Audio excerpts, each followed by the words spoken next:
Hallo, hallo, heute zeige ich euch, wie man über das eigene Bein springt.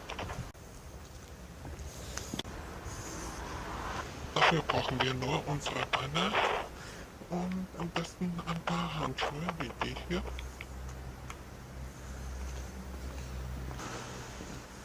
Okay. Jetzt mal. Warte mal, über das.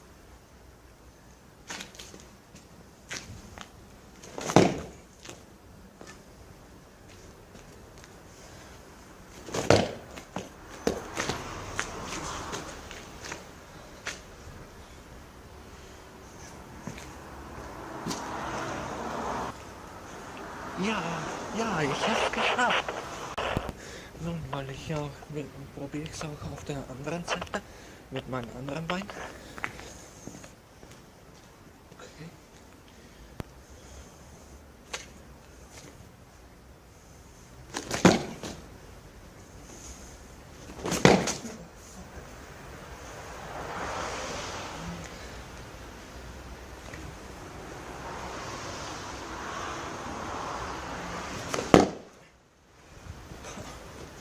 Nichts zu machen.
So.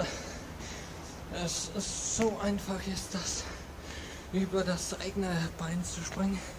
Mit einem Bein, eines der beiden Beine, das linke oder rechte ist ja einfach immer einfacher zu überspringen. Das war's dann, bis zum nächsten Mal.